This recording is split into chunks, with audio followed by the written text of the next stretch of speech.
Hi everyone, welcome to our Advent reflection for today, the 11th of December. Shall we see what we've got here in the box? Let's have a look. What have we got? We have got the parts of a flute. I got to try and work out how to put these together. That looks about right.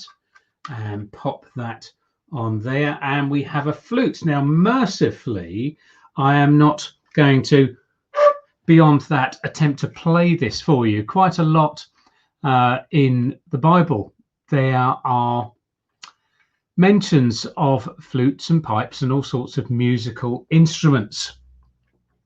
And in the Bible reading for today, we have a little mention of a flute. Let me read it to you. It's from Matthew 11, verses 16 to 19. And Jesus is speaking, and he says, "To what can I compare this generation? They are like children sitting in the marketplaces and calling out to others, 'We played the flute for you, and you didn't dance. We sang a dirge, and you didn't mourn.'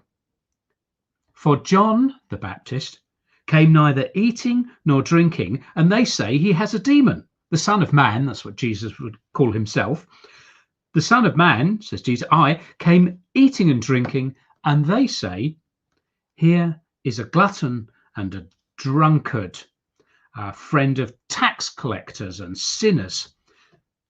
But wisdom is proved right by her actions," says Jesus. Well, what is that all about? We played a flute for you and you didn't dance. We sang a dirge and you didn't mourn.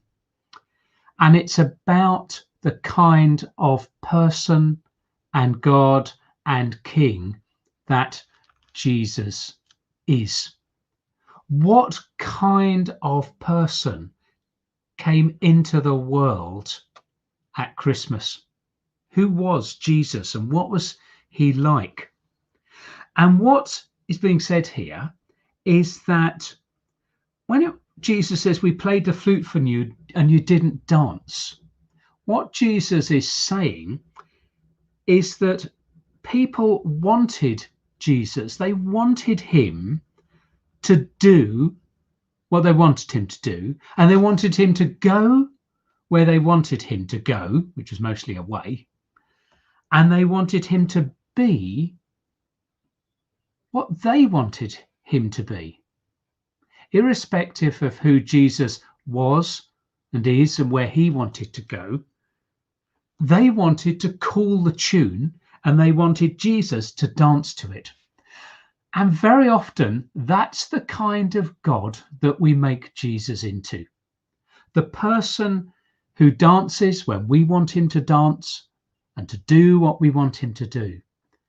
But as C.S. Lewis said so famously in the Chronicles of Narnia, of Aslan the Lion, that Jesus is no tame lion. He doesn't do what we want him to do. But what he does do is work on our behalf. He does the things that are best for us. And very often there is a mismatch between what we think we want and what Jesus, who loves us, knows what we need. And actually, it's a really good thing that Jesus isn't tame. And so one of the things we have to decide this Christmas is whether we are going to let Jesus be whom his Father in heaven named him, which was King of Kings and Lord of Lords, or do we want to kind of put Jesus back into the box and put the lid back on the box and have Jesus be the kind of person we want him to be, and we let him out of the box and we play a tune and we expect him to dance to it when we want? Or this Christmas, are we going to enter a different relationship with God for 2021 where we let him be who he is, go where he goes and do what he does, knowing and trusting that he is always doing the very best thing for us and trusting that he loves us? Have a great rest of the day. Cheers. Bye, everyone.